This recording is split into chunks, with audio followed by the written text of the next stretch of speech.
Saint Thomas college NSS യൂണിറ്റും lions club of അരുവിത്രയും സംയുക്തമായി college platinum ജൂബിലിയുടെ ഭാഗമായി 75 ഡയാലിസിസ് രോഗികൾക്ക് ഡയാലിസിസ് കിറ്റുകൾ വിതരണം ചെയ്തു. പരിപാടിയുടെ ഉദ്ഘാടനം കോളേജ് പ്രിൻസിപ്പൽ ഡോക്ടർ സിബി ജെയിംസിന്റെ അധ്യക്ഷതയിൽ പാലാ MLA മാണി സി കാപ്പൻ നിർവഹിച്ചു.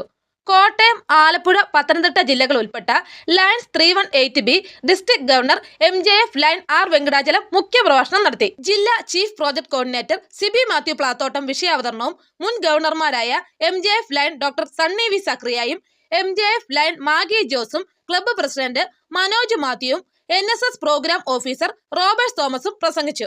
ലയൺ മെമ്പർമാരായ Charlie Jacob, B Haridas, Manesh Kallarakkal, Jose Manakkal, Stanley Thattamparambil തുടങ്ങിയവർ പരിപാടികൾക്ക് നേതൃത്വം നൽകി. ചടങ്ങിൽ ദയ പാലിയേറ്റീവ് ചെയർമാൻ ജയകൃഷ്ണനെ പൊന്നാട അണിയിച്ച് ആദരിക്കുകയും ചെയ്തു. കൂടാതെ കേരള വനിതാ ശിശുക്ഷേമ വകുപ്പിന്റെ നേതൃത്വത്തിൽ ശൈശവ വിവാഹത്തിനെതിരെയുള്ള പ്രതിജ്ഞയും ഈ അവസരത്തിൽ നടത്തി. NSS വോളണ്ടിയർമാരായ മാത്യു സോജൻ, കൗമുദി കളരിക്കണ്ടി എന്നിവർ പങ്കെടുത്തു.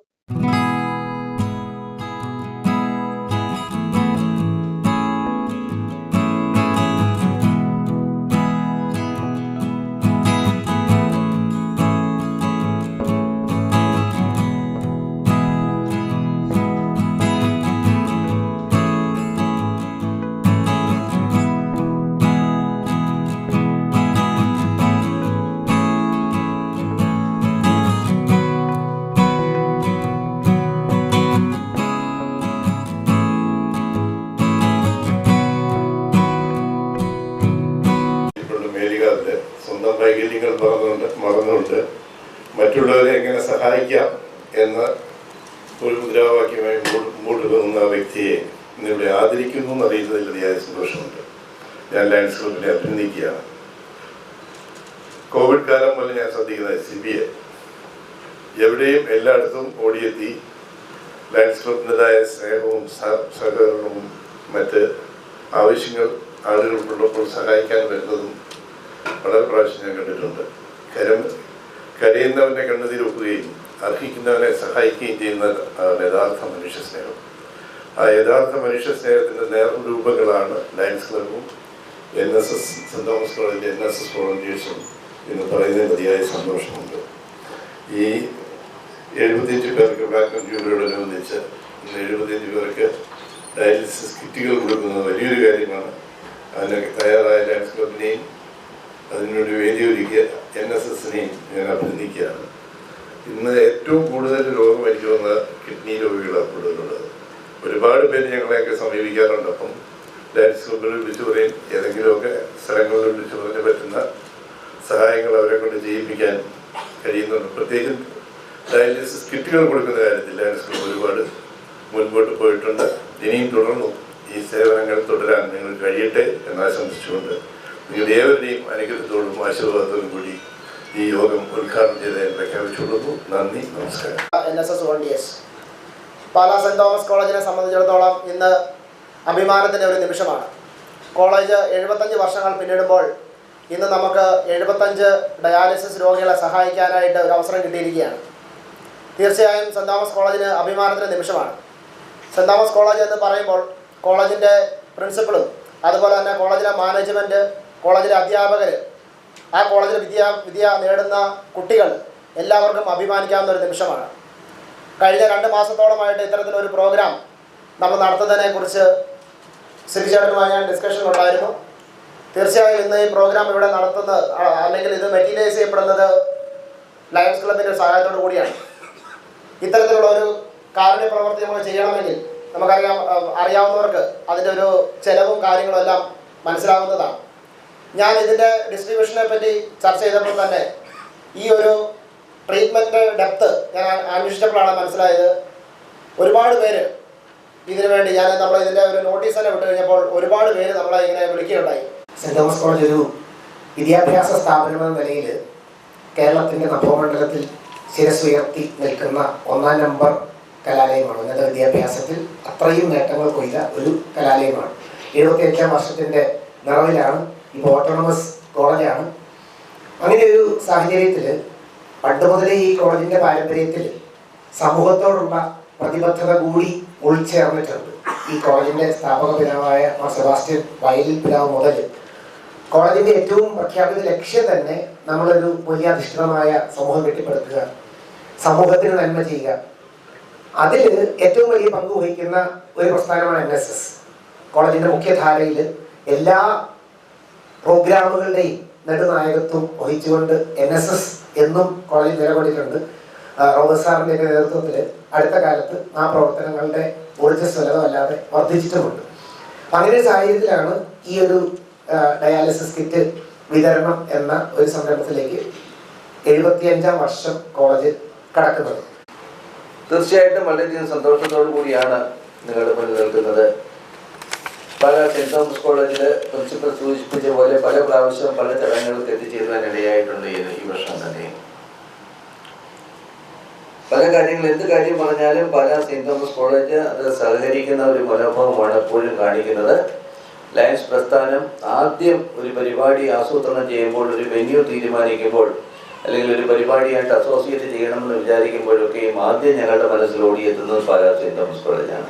അടുത്ത ഞായറാഴ്ചയും ഞങ്ങൾക്കൂടെ ഒരു പരിപാടിയുണ്ട്, 15ാം തീയതി ലയൺസ് ഡിസ്ട്രിക്ട് കൾച്ചറൽ ഫെസ്റ്റ്. നമ്മുടെ ലയൺസ് അംഗങ്ങളും ലയണസും ഒക്കെയും കൾച്ചറൽ വിവിധങ്ങളായ കലാപരിപാടികൾ അവതരിപ്പിക്കുന്ന ഒരു പരിപാടിയാണത്. അത് 15ാം തീയതി ഇവിടെ ഇറങ്ങേറുകയാണ്. അങ്ങനെ ഒരു നിരവധി പരിപാടികൾക്ക് വേദിയാകുവാനും സഹകരിക്കുവാനും ഒക്കെയും പാലാ സെൻറ് തോമസ് കോളേജ് ഞങ്ങളോട് എന്നും ആഭിമുഖ്യം പുലർത്തിയിട്ടുണ്ട്. We are thankful to Pala Saint Thomas college management for that. ഇതിവിടെ നമ്മൾ 75 dialysis kit Pala Saint Thomas കോളേജിന്റെ പ്ലാറ്റിനം ജൂബിലിയോടനുബന്ധിച്ച് നൽകപ്പെടുകയാണ്.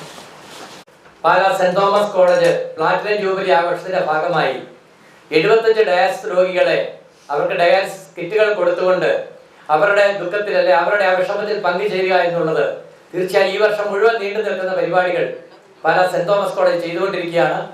അതിൽ പല പരിപാടികൾക്കും ലയൺസ് ഡിസ്ട്രിക്ട് 318Bക്കും വിവിധങ്ങളായ ലയൺസ് ക്ലബ്ബുകൾക്കും പങ്കുചേരുവാൻ സാധിക്കുന്നുണ്ട്.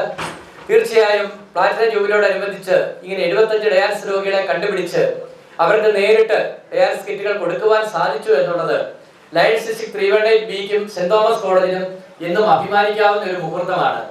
തീർച്ചയായും ഇങ്ങനെ ഒരു കാര്യത്തെപ്പറ്റി ആലോചന വന്നപ്പോൾ പാലാ സെന്റ് തോമസ് കോളേജിൽ ഈ വർഷം ആദ്യം തന്നെ ഞങ്ങളോട് ഈ ഒരു കാര്യം ആവശ്യപ്പെട്ടപ്പോൾ ഞങ്ങൾ മുന്നോട്ട് വെച്ച ഒരു കാര്യമേ ഉണ്ടായിരുന്നുള്ളൂ. 75 രോഗികളെ കൊണ്ടുവന്ന് തന്നെ അവർക്ക് തന്നെ കിട്ടണമില്ല. നമ്മളേതെങ്കിലും സ്ഥാപനങ്ങളിലോ ബാക്കിയുള്ളടത്തോ ഒക്കെ കൊടുത്താൽ 100% അവർക്ക് പ്രയോജനം കിട്ടുകയില്ല. അതുകൊണ്ട് 75 രോഗികളെ തന്നെ കണ്ടുപിടിച്ച് അവർക്ക് നേരിട്ട് ഇത് കൊടുക്കണം എന്നുള്ള ഞങ്ങളുടെ ആവശ്യം അനുസരിച്ച് അങ്ങനെ തീർച്ചയായും പാലാ സെന്റ് തോമസ് കോളേജിലെ NSS നേതൃത്വം അത് ഏറ്റെടുത്ത് അങ്ങനെ തന്നെ ചെയ്യുകയായിരുന്നു. ഏറെ വിഷമത്തോടെ പറയട്ടെ, ഏതാണ്ട് 2-3 ദിവസം കൊണ്ട് ഈ 75 ഡയാലിസിസ് രോഗികളും ഞങ്ങളെ വിളിച്ച് ഡയാലിസിസ് കിറ്റിനായി ബുക്ക് ചെയ്തു എന്നുള്ളത് നമ്മുടെ ഈ മേഖലയിൽ എന്തുമാത്രം രോഗികളുണ്ട്, അല്ലെ ഈ ഡയാലിസിസ് മൂലം ബുദ്ധിമുട്ടുന്നവരുണ്ട് എന്നുള്ളതിന് ഒരു തെളിവ് ആണ് എന്നുകൂടി പറയാൻ ഞാൻ ആഗ്രഹിക്കുകയാണ്. ഏതാണ്ട് 180ഓളം പേരെ പരിപാലിച്ചുകൊണ്ടിരിക്കുന്ന ജയകൃഷ്ണൻ സാറിനെയാണ് ഇന്നിപ്പോൾ ഇവിടെ ആദരിച്ചത്. ദയാ പാലിയേറ്റീവ് നിങ്ങൾക്ക് ഒരുപക്ഷെ കേട്ടിട്ട് കാണും. അദ്ദേഹത്തിന്റെ ആ പാലിയേറ്റീവിലൂടെ മാത്രം 45 ഡയാലിസിസ് രോഗികൾ ഡയാലിസിസ് ചെയ്യുന്നു എന്ന് പറഞ്ഞാൽ തീർച്ചയായും നമുക്കൊക്കെ വിശ്വസിക്കാൻ സാധിക്കാത്ത രീതിയിലുള്ള കാര്യങ്ങളാണ് അദ്ദേഹം ചെയ്തുകൊണ്ടിരിക്കുന്നത്. ലയൺസ് ക്ലബിന്റെ ഒരു പ്രധാന പ്രോജക്റ്റുകളിൽ ഒന്നാണ് ഡയാലിസിസ് രോഗികളെ സഹായിക്കാൻ വേണ്ടിയിട്ട് ഡയാലിസിസ് കിറ്റുകൾ വിതരണം ചെയ്യുക എന്നുള്ളത്. എനിക്കറിയാം ഇതിന്റെ തീവ്രത എത്രമാത്രമുണ്ടെന്ന്. എൻ്റെ പിതാവിനെ 9 വർഷം ഡയാലിസിസ് ചെയ്യിപ്പിച്ച ആളാണ് ഞാൻ. അപ്പം ഇതിനു വേണ്ടിയിട്ടുള്ള കഷ്ടപ്പാടും ഇതിനു വേണ്ടിയിട്ടുള്ള സാമ്പത്തിക ബുദ്ധിമുട്ടുകളും എത്രമാത്രം വരും എന്ന് എനിക്ക് കൃത്യമായിട്ട് അറിയാവുന്ന ഒരാളാണ്. ഇത് മാത്രമല്ല, ഏകദേശം ഒരു 3-4 മണിക്കൂറോളം ഒരു രോഗി ബെഡിൽ കിടന്ന് അയാളുടെ രക്തം മൊത്തപ്പുറത്തെടുത്ത ഈ ഡയാലിസിസ് ഉപയോഗിച്ച് ക്ലീൻ ചെയ്ത് വീണ്ടും തിരിച്ച് ശരീരത്തിൽ പ്രവേശിപ്പിക്കുന്ന ഒരു പ്രക്രിയയാണ് ഡയാലിസിസിലൂടെ നടക്കുന്നത്. അങ്ങനെയാണ് അയാളുടെ രക്തം ശുദ്ധീകരിച്ച് വീണ്ടും അയാൾക്ക് ജീവിക്കാൻ വേണ്ടിയിട്ടുള്ള കാര്യങ്ങൾ ചെയ്തിരിക്കുന്നത്. അപ്പം അതിനുള്ള ബുദ്ധിമുട്ടുകളെ കാര്യങ്ങളൊക്കെ കൃത്യമായിട്ട് എനിക്കറിയാം. അതുകൊണ്ട് എല്ലാവർക്കും ഇതുപോലുള്ള രോഗികൾക്ക് വേണ്ടി ചെയ്യാൻ പറ്റുന്ന എന്തൊക്കെ സഹായമുണ്ടോ അതൊക്കെ ചെയ്യാൻ വേണ്ടിയിട്ട് ലയൺസ് ക്ലബ്ബും NSSഉം ഒക്കെ മുൻപോട്ട് വരണം. ഇതൊക്കെ ചെറിയ ഒരു കാര്യമാണെങ്കിൽ പോലും അതുപോലെ ഇഷ്ടംപോലെ ചെയ്ത് കൊടുത്തെങ്കിൽ മാത്രമേ അവരുടെ ജീവിതം മുമ്പോട്ട് പോവുകയുള്ളൂ. ഇവിടെ കയറിക്കിടക്കാനായിട്ട് വീടും അതുമല്ലെങ്കിൽ കഴിക്കാൻ വസ്ത്രവും കഴിക്കാൻ ഭക്ഷണവും കൊടുക്കാൻ വസ്ത്രവും ഇല്ലാത്തതാണ് ഏറ്റവും വലിയ ദാരിദ്ര്യമെന്ന് നമ്മൾ പലപ്പോഴും കരുതുന്നുണ്ടാവും. എന്നാൽ മരുന്ന് വാങ്ങിക്കാൻ നിവൃത്തിയില്ലാത്തതാണ് ഏറ്റവും വലിയ ദാരിദ്ര്യം എന്നാണ് ഞാൻ വിശ്വസിക്കുന്നത്. കാരണം സ്വന്തപ്പെട്ടവർക്കോ ബന്ധപ്പെട്ടവർക്കോ ഒക്കെ മരുന്ന് മേടിക്കാനായിട്ട് ബുദ്ധിമുട്ടി, അല്ലെങ്കിൽ നിസ്സഹായതയിൽ എന്ത് ചെയ്യണമെന്ന് അറിയാതെ പകച്ചു നിൽക്കുന്ന ഒരുപാട് അവസരങ്ങളുണ്ട്. ആർക്കെങ്കിലും എന്തെങ്കിലും രോഗം വന്നു പെട്ടെന്ന് മരിക്കുകയാണെങ്കിൽ ഒരു ഭാഗ്യമരണമായിരുന്നു. നേരെ മറിച്ച് അങ്ങനെ മരിക്കാതെ ഈ വേദനയുടെയും അതുപോലെ അവഗണനയുടെയും അതുപോലെ ദുരിതങ്ങളുടെയും കഷ്ടപ്പാടുകളിലേക്ക് ലോകത്ത് ഇങ്ങനെ ദുരിതം അനുഭവിച്ച് ജീവിക്കുന്നതാണ് ഏറ്റവും വലിയ ദാരിദ്ര്യം. അപ്പൊ അത്തരത്തിലുള്ള സാഹചര്യത്തില് ജീവിക്കുന്ന നിരവധി ആൾക്കാരെ സഹായിക്കുന്ന നിരവധി പ്രോജക്റ്റുകൾ നമ്മൾ ലയൺസ് പ്രസ്ഥാനം ഏറ്റെടുത്ത് നടത്തുന്നു. വളരെ സന്തോഷത്തോടും ചാരിതാർത്ഥ്യത്തോടും കൂടിയാണ് ഞാനിവിടെ അഗതിയായിരിക്കുന്നത്. Very warm greetings to all of you. തീർച്ചയായിട്ടും ഈ ഭാവിയിലേക്കുള്ള വാഗ്ദാനങ്ങളാണ് നിങ്ങൾ ഓരോ കുട്ടികളെ ഇങ്ങനെ ഓരോരോ മാതൃകകൾ നിങ്ങളുടെ മുമ്പിൽ ഞങ്ങൾ കാണിച്ചു തരികയാണ്. ഇവിടെ അരുവിത്ര ഞങ്ങൾ ലയൺസ് ക്ലബ് ഡിസ്ട്രിക്ട് 1B-യില് 123 ക്ലബ്ബുകളുണ്ട്. അതിൽ ഒരു പ്രധാനപ്പെട്ട ക്ലബ്ബാണ് അരിയുത്ര ക്ലബ്ബ്. അതുപോലെ പാലായിലുള്ള 6 ക്ലബ്ബ്, അങ്ങനെ എല്ലായിടത്തും ചിന്നി ചെയ്തേറി അങ്ങ് 3 ഡിസ്ട്രിക്റ്റുകളായിട്ടൊക്കെ കിടക്കുന്നു. ആ ക്ലബിന്റെ നേതൃത്വത്തിൽ, മനോജിന്റെ ഒക്കെ നേതൃത്വത്തിൽ ഇന്നിവിടെ ഇങ്ങനെ വലിയൊരു പ്രോഗ്രാം, വലിയൊരു ധന്യ മുഹൂർത്തത്തിലാണ് നമ്മളൊക്കെ സാക്ഷ്യം വഹിച്ചിരിക്കുന്നത്. നെഫ്രോ കെയർ എന്ന് പറഞ്ഞൊരു പദ്ധതി ലയൺസ് ക്ലബിന് 2017-18 തുടങ്ങി. അത് കഴിഞ്ഞ് ഞങ്ങൾ എല്ലാ ഡിസ്ട്രിക്ട് ഗവർണേഴ്സും അത് കണ്ടിന്യൂ ചെയ്തു. നമ്മൾ NSSന്റെ ആണെങ്കിലും ലയൺസ് ക്ലബിന്റെ ആണെങ്കിലും ഒക്കെ അടിസ്ഥാനം എന്ന് പറയുന്നത് സേവനമാണ്. നമ്മൾ ചെയ്യുന്ന പ്രവൃത്തികൾ, അതെത്തുന്ന വ്യക്തികൾ അല്ലെ, നമ്മളൊന്നും പ്രതീക്ഷിച്ചുകൊണ്ടല്ല, മറ്റുള്ളവരിൽ നിന്ന് ഒന്നും ഒരു പ്രതിഫലവും പ്രതീക്ഷിച്ചുകൊണ്ടല്ല നമ്മൾ ഒരു പ്രവൃത്തികളും ചെയ്യുന്നത്. എന്നാൽ നമ്മൾ ചെയ്യുന്ന കുഞ്ഞു കുഞ്ഞു കാര്യങ്ങളിലൂടെ മറ്റുള്ളവർക്ക് ലഭിക്കുന്ന, ആ ഗുണഭോക്താക്കൾക്ക് ലഭിക്കുന്ന ആ ചെറിയ സന്തോഷം, അത് തന്നെയാണ് നമുക്ക് കിട്ടുന്ന ഏറ്റവും വലിയ സമ്മാനം അല്ലെങ്കിൽ റിവാർഡ് എന്ന് പറയുന്നത്. എന്നാൽ ആ സേവനം ഒരാളുടെ ജീവൻ രക്ഷിക്കാൻ മാത്രം ഉതകുന്നതാണെങ്കിൽ അതിന്റെ മഹത്വം, അതായത് നമുക്ക് ഈ ഭൂമിയിൽ ചെയ്തു തീർക്കാൻ പറ്റുന്ന ഏറ്റവും വലിയ പുണ്യപ്രവൃത്തി അത് തന്നെയായിരിക്കും. അത്തരമൊരു മഹത്തരമായ ഒരു കർമ്മത്തിനാണ് നമ്മൾ ഈ ഒരു വേദിയിൽ ഇവിടെ സാക്ഷ്യം വഹിച്ചിട്ടുള്ളത്. ഡയാലിസിസ് കിറ്റിന്റെ വിതരണം ഞാൻ മനസ്സിലാക്കിയെടുത്തോളം നമ്മുടെ സംസ്ഥാനത്ത് മാത്രം ഒരു മാസം ഏതാണ്ട് 2 ലക്ഷത്തിലധികം ഡയാലിസിസുകളാണ് നടക്കുന്നത്. അത്രയും ഡയാലിസിസ് ചെയ്യുന്ന വ്യക്തികളുണ്ട് എന്നല്ല, ഒരു മാസം, അതായത് പല തവണയായിട്ട് 2 ലക്ഷത്തിലധികം ഡയാലിസിസുകൾ നമ്മുടെ നാട്ടിൽ നടക്കുന്നു. ഈ ഒരു ഡയാലിസിസ് എന്ന പ്രക്രിയയുടെ ചെലവ്, അതിലേക്ക് എത്തിപ്പെടുന്നതിൽ നിന്നും സാധാരണക്കാരായിട്ടുള്ള നമ്മളെ പോലത്തെ പാവങ്ങളായിട്ടുള്ള പലരെയും ഈ ഒരു സാധനം, അതായത് ഡയാലിസിസിനെ അപ്രാപ്യമാക്കുന്ന ഒരു അവസ്ഥയിലാണ് ഇത്തരം ഒരു മഹത്തരമായ ഒരു മുന്നേറ്റവുമായിട്ട് നമ്മൾ എല്ലാവരും മുന്നിലേക്ക് വന്നിട്ടുള്ളത്. നമ്മുടെ ആകെയുള്ള ഒരു ലക്ഷ്യം ഇന്നിവിടെ എത്തിച്ചേർന്നിട്ടുള്ള, ഇവിടുത്തെ ഡയാലിസിസ് കിറ്റ് കൈപ്പറ്റിയിട്ടുള്ള ആ 75 വ്യക്തികൾക്കും അവരുടെ കുടുംബങ്ങൾക്കും അവരുടെ മുഖത്തൊരു ചെറു പുഞ്ചിരിയെങ്കിലും വിടരാൻ നമ്മൾ കാരണം സാധിച്ചിട്ടുണ്ടെങ്കിൽ നമ്മളൊക്കെ അത്രമേൽ ധന്യരായിരിക്കുകയാണ് എന്ന് മാത്രമേ എനിക്ക് ഈ ഒരു അവസരത്തിൽ പറയാനുള്ളൂ.